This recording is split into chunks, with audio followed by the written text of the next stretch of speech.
Bayangkan kalau gedung pencakar langit bisa berbicara. Mungkin ia akan mengeluh setiap kali diterpa angin atau dipijak oleh ratusan orang di dalamnya. Tapi, apa sebenarnya yang terjadi di dalam tulang-tulangnya saat beban itu datang? Di video ini, kita akan menyelami dunia tersembunyi dari struktur teknik, mulai dari balok, tumpuan, hingga beban. Kita akan membahas gaya yang mendorong batang, sampai momen yang memelintir struktur. Semuanya disajikan secara visual, logis, dan tentu saja menarik, karena untuk membangun dunia yang kokoh, kita harus tahu bagaimana struktur bisa patah. Pernahkah kamu bertanya, kenapa jembatan bisa melengkung, menara bisa berputar, atau tiang bisa patah? Semua itu terjadi karena satu hal, beban. Tapi, tidak semua beban diciptakan sama. Dalam dunia struktur teknik, ada tiga jenis beban utama yang bekerja pada batang. Pertama, beban aksial, yaitu gaya yang mendorong atau menarik sejajar dengan sumbu batang. Bayangkan kamu menarik ujung sedotan dengan kedua tangan. Saat itu, kamu sedang memberi beban aksial. Kedua, torsi. Ini adalah momen puntir yang memaksa batang berputar pada porosnya, seperti saat kamu memeras kain pel. Momen puntir memelintir batang dari dalam. Dan ketiga, beban lateral. Gaya yang datang dari samping, tegak lurus terhadap batang. Misalnya, angin yang mendorong dinding, atau beban lantai yang menekan balok dari atas. Setiap jenis beban menimbulkan respon struktural yang berbeda. Dan untuk memahaminya lebih dalam, kita akan masuk ke dunia struktur planar. Coba perhatikan rak buku di rumahmu. Semua sisi, beban, dan lenturannya terjadi dalam satu arah datar. Tapi kenapa itu penting? Struktur seperti ini disebut struktur planar. Artinya, semua elemen dan gaya bekerja dalam satu bidang datar, tanpa gerakan keluar dari bidang. Tidak ada yang menyodok ke arahmu dari layar. Semuanya terjadi dalam dua dimensi, kanan dan kiri, atas dan bawah. Dalam jenis struktur ini, saat balok mendapat beban, ia melentur di bidang yang sama. Bidang ini disebut bidang lentur. Di gambar, garis putus-putus menunjukkan bentuk asli balok sebelum melengkung karena gaya. Kenapa ini penting? Karena struktur planar jauh lebih mudah untuk dianalisis. Dunia nyata memang kompleks, tapi dengan menyederhanakannya menjadi dua dimensi, kita bisa membuat perhitungan teknik lebih efisien dan tetap akurat. Apa yang terjadi kalau kamu berdiri di tengah papan kayu yang ditopang di dua ujung? Papan itu akan melengkung ke bawah. Itulah balok dua tumpuan. Dan itu bukan sekadar tebakan, tapi bagian dari ilmu mekanika struktur. Di gambar pertama, kita melihat balok yang ditopang oleh engsel di kiri dan roll di kanan. Gaya dari atas, baik gaya terpusat maupun beban merata, mendorong balok ke bawah. Hasilnya adalah defleksi maksimum di tengah. Ini adalah contoh dari beban lateral. Gaya yang datang dari atas, tegak lurus terhadap batang. Di bawahnya ada balok kedua yang hanya ditopang di satu ujung. Kita menyebutnya balok cantilever. Dua gaya dari atas menyebabkan ujung bebasnya melengkung lebih jauh. Perhatikan garis putus-putus di gambar. Itu menunjukkan posisi semula balok sebelum mengalami deformasi. Gaya-gaya ini memang tak terlihat oleh mata, tapi diagram ini memperlihatkannya dengan jujur. Karena di dunia teknik, bentuk yang berubah selalu menyimpan cerita tentang gaya. Apa yang sebenarnya terjadi di dalam balok saat kita meletakkan beban di atasnya? Apakah hanya melengkung? Ternyata tidak sesederhana itu. Balok menghadapi dua musuh utama, gaya geser dan momen lentur. Gaya geser mencoba menggeser bagian atas dan bawah balok ke arah yang berlawanan. Sementara itu, momen lentur mencoba membengkokkan balok seperti tongkat yang lentur. Keduanya muncul karena beban dari luar. Dan seperti bayangan, mereka selalu mengikuti balok kemanapun bebannya bergerak. Menentukan nilai maksimum dari gaya geser dan momen lentur, serta bagaimana mereka terdistribusi sepanjang balok, adalah langkah pertama untuk memastikan struktur tidak ambruk. Setelah itu, kita bisa lanjut menghitung tegangan, regangan, dan lendutan. Dengan memahami semua ini, kita memastikan balok tidak hanya terlihat kuat, tapi benar-benar kuat, stabil, dan aman digunakan. Karena dalam dunia rekayasa, lengkungan sekecil apapun bisa berarti segalanya. Apa yang menahan balok agar tidak jatuh saat dibebani? Jawabannya tersembunyi di titik-titik kecil yang disebut tumpuan. Pada balok sederhana ada dua jenis tumpuan, engsel atau pin dan roll atau roller. Engsel di titik A punya peran penting. Ia menahan gerakan horizontal dan vertikal, tapi tetap mengizinkan rotasi. Artinya, balok bisa berputar di titik itu, tapi tidak bisa bergeser ke kiri atau ke kanan. Sebaliknya, tumpuan roll di titik B hanya menahan gerakan vertikal. Ia membiarkan balok bergerak maju dan mundur, tapi tidak bisa naik atau turun. Akibatnya, masing-masing tumpuan memberikan reaksi gaya. Engsel menghasilkan dua gaya, yaitu HA dan RA, sedangkan roll hanya menghasilkan satu gaya, yaitu RB. Uniknya, tak satu pun dari kedua tumpuan ini menghasilkan momen reaksi. Karena keduanya mengizinkan rotasi, balok bisa sedikit berputar saat menerima beban. Sebuah gerakan kecil, tapi penuh makna dalam analisis struktur. Kalau semua gaya terlihat seperti panah, bagaimana kita tahu mana yang menahan dan mana yang mendorong? Disinilah arah dan simbol gaya reaksi memainkan peran penting. RA dan RB aja, dua gaya vertikal, bisa mengarah ke atas atau ke bawah, tergantung dari bagaimana beban luar bekerja pada balok. Begitu juga dengan HA, gaya horizontal yang bisa menunjuk ke kiri atau ke kanan. Tapi tunggu dulu, dalam gambar teknik, tidak cukup hanya melihat arah panah. Untuk membedakan antara gaya luar dan reaksi tumpuan, digunakan simbol garis miring di atas panah reaksi. Sebuah detail kecil, namun krusial, agar tidak salah tafsir. Gambar di samping menunjukkan bagaimana simbol-simbol ini digunakan secara konsisten. Karena pada akhirnya, menganalisis struktur bukan hanya tentang menghitung, tapi juga membaca bahasa visualnya dengan tepat. Apa jadinya jika sebuah balok harus menghadapi tiga jenis beban berbeda sekaligus? Gambar di samping membawa kita pada situasi nyata. Sebuah balok horizontal ditopang oleh dua jenis tumpuan, engsel di titik A dan roll di titik B. Beban yang datang pun tidak main-main. Ada P1, sebuah gaya miring pada sudut alfa. P2, berupa gaya vertikal, dan Q, sebuah beban merata yang tersebar di sebagian panjang balok. Balok ini tidak tinggal diam. Ia menanggapi semua beban itu dengan gaya reaksi di tumpuan. H, A, dan RA muncul di titik A dan RB di titik B. Tapi ada satu hal yang membedakan mana beban dan mana reaksi. Panah dengan garis miring adalah gaya reaksi. Panah biasa, itu gaya luar.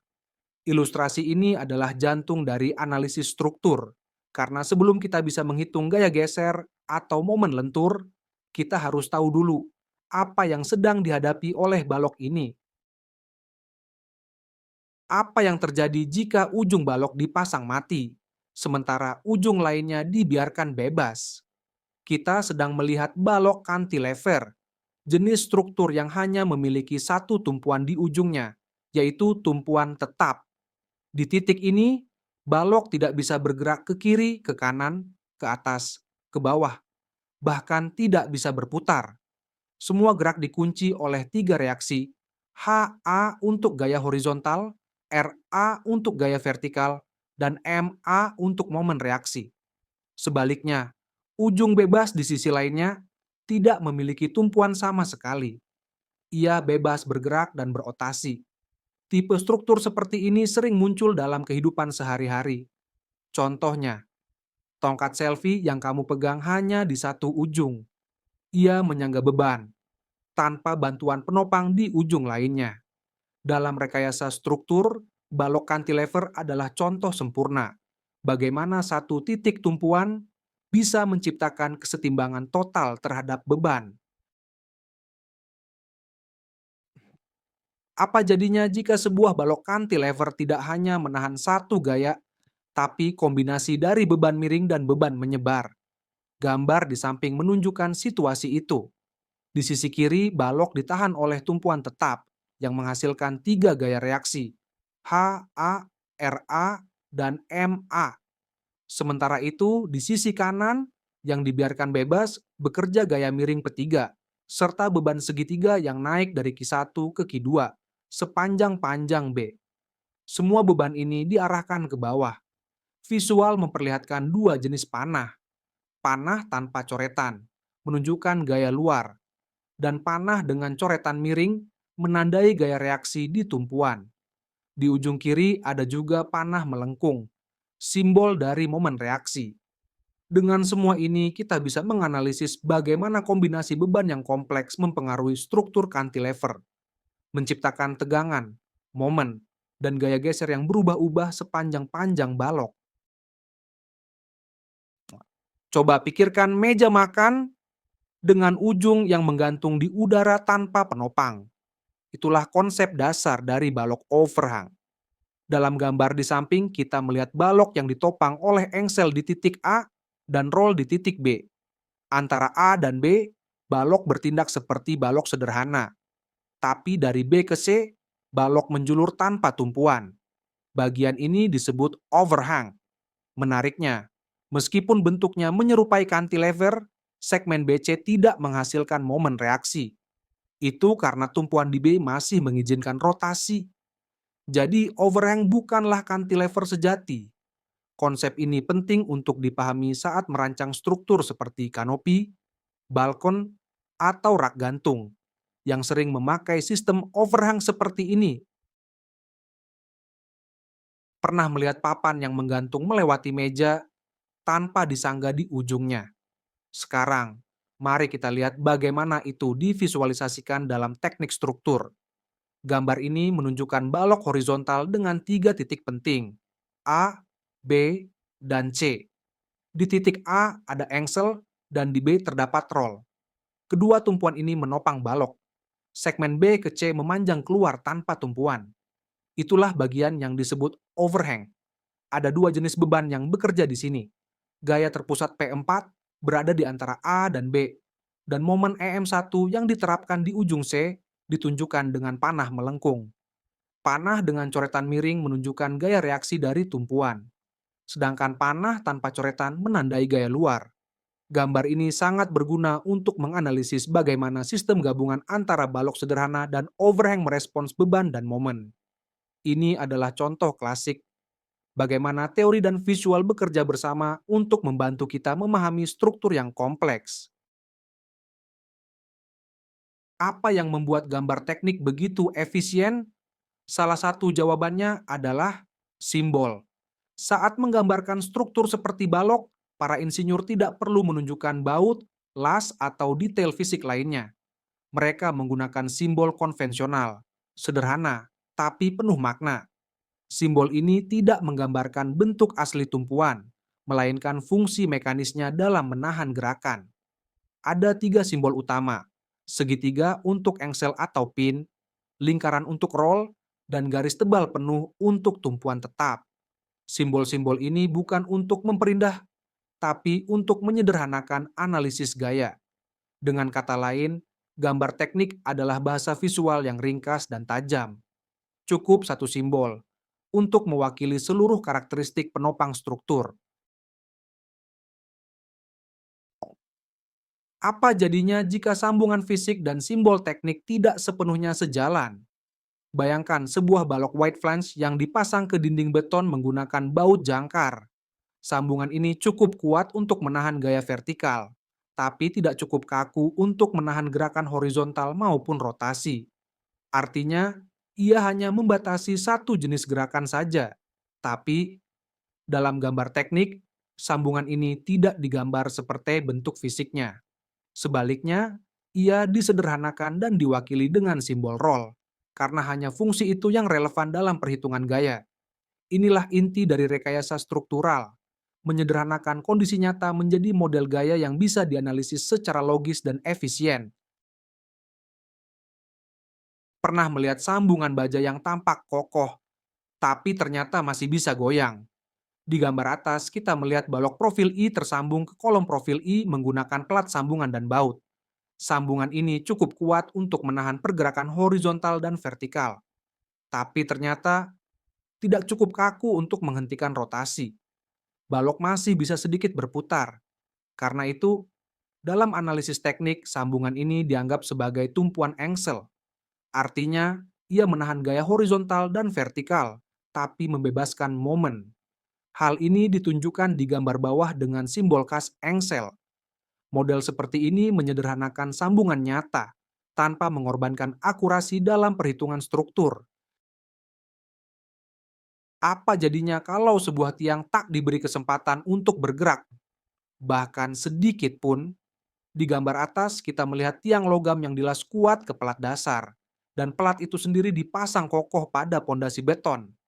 Hasilnya, struktur yang benar-benar kaku, tidak bisa bergerak ke samping ke atas, bahkan berputar pun tidak bisa. Semuanya terkunci. Dalam gambar teknik, kondisi seperti ini digambarkan dengan simbol tumpuan tetap, seperti pada gambar bawah.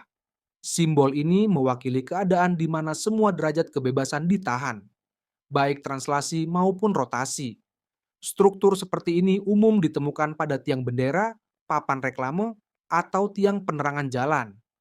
Tampak sederhana, tapi fungsi mekanisnya luar biasa penting. Bayangkan harus menghitung semua baut, tekstur beton, sampai seberapa licin tumpuan suatu struktur. Terdengar mustahil, bukan?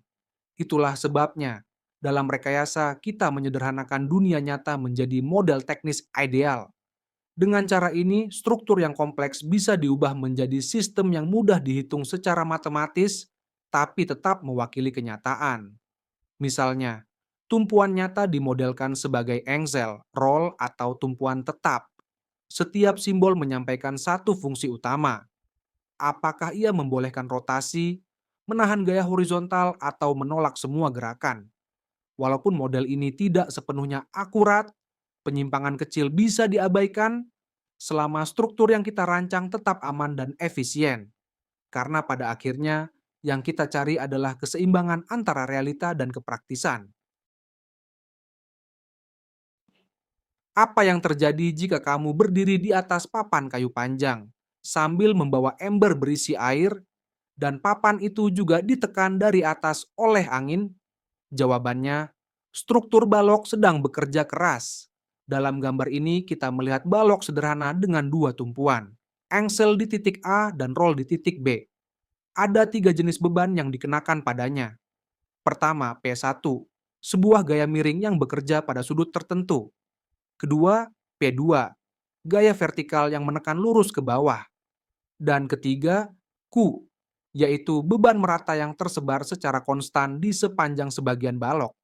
Secara visual, beban terkonsentrasi digambarkan dengan panah tunggal, sedangkan beban merata diwakili oleh panah kecil yang berderet rapat. Kombinasi semua ini menciptakan gaya geser dan momen lentur di dalam balok, yang nantinya menjadi dasar semua perhitungan kekuatan struktur. Apa jadinya jika sebuah papan dijepit di dinding, lalu kamu menaruh beban besar di ujungnya, sambil menuangkan pasir yang makin lama makin berat? Selamat datang di dunia balok cantilever. Gambar ini menampilkan balok yang hanya memiliki satu tumpuan tetap, sedangkan ujung lainnya bebas. Beban pertama, P3, adalah gaya terkonsentrasi miring yang harus diurai menjadi komponen horizontal dan vertikal. Beban kedua adalah beban segitiga, dari Q1 ke Q2, yang menunjukkan distribusi tidak merata. Artinya, intensitas bebannya berubah sepanjang panjang B. Secara visual, bayangkan tekanan dari pasir yang terus bertambah tebal dari kiri ke kanan. Kombinasi ini menyebabkan gaya geser, momen lentur, dan momen reaksi MA di tumpuan tetap. Struktur ini menjadi tantangan analisis yang kompleks, namun juga sangat menarik untuk dipelajari. Apa yang terjadi jika kamu memberi dorongan dan puntiran pada papan yang sebagian menggantung dari meja? Inilah konsep balok overhang, sistem yang unik karena menggabungkan tumpuan dan kebebasan sekaligus. Gambar ini memperlihatkan balok dengan dua tumpuan, engsel di titik A dan roll di titik B, sementara ujung C menjulur keluar tanpa tumpuan. Dua beban utama bekerja di sini. P4, yaitu gaya terpusat vertikal di antara A dan B, dan M1, sebuah momen terpusat di ujung bebas C, dilambangkan dengan panah melengkung. Beban P4 menciptakan gaya geser dan momen di seluruh panjang balok, termasuk bagian yang menjulur. Sementara M1 menghasilkan rotasi di ujung, tanpa menggeser titiknya, seperti saat kamu memutar ujung penggaris yang menjorok keluar meja. Konfigurasi ini sangat penting untuk memahami efek momen ujung dan distribusi momen internal akibat overhang. Kalau dunia nyata itu kompleks, maka teknik adalah seni menyederhanakan tanpa mengorbankan kebenaran. Dalam analisis balok, kita mulai dengan serangkaian asumsi ideal yang membuat perhitungan jadi mungkin dan tetap akurat. Pertama, kita anggap semua gaya bekerja dalam bidang gambar, biasanya bidang XY. Artinya, tidak ada gaya yang muncul dari atau menuju ke layar, hanya horizontal dan vertikal. Selanjutnya, semua momen dianggap tegak lurus bidang gambar, yaitu mengarah keluar atau masuk layar, sejalan dengan sumbu Z. Kemudian, balok dianggap simetris terhadap bidang gambar. Penampangnya pun disederhanakan menjadi bentuk yang memiliki sumbu simetri vertikal, seperti persegi panjang, lingkaran, atau I-beam simetris. Dengan semua itu, analisis dua dimensi saja sudah cukup untuk memahami bagaimana balok melentur, tanpa perlu melibatkan dunia tiga dimensi yang lebih rumit.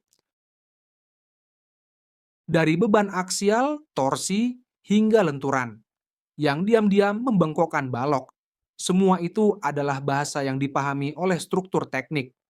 Dan di balik setiap gambar teknik yang tampak sederhana, tersembunyi model matematis yang memungkinkan kita merancang jembatan yang kuat, gedung yang kokoh, dan dunia yang berdiri tegak.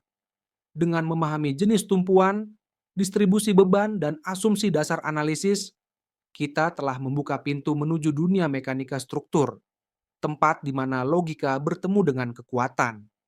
Terima kasih sudah mengikuti sampai akhir. Jangan lupa, setiap struktur besar selalu dimulai dari satu ide kecil dan satu analisis yang tepat. Sampai jumpa di video berikutnya.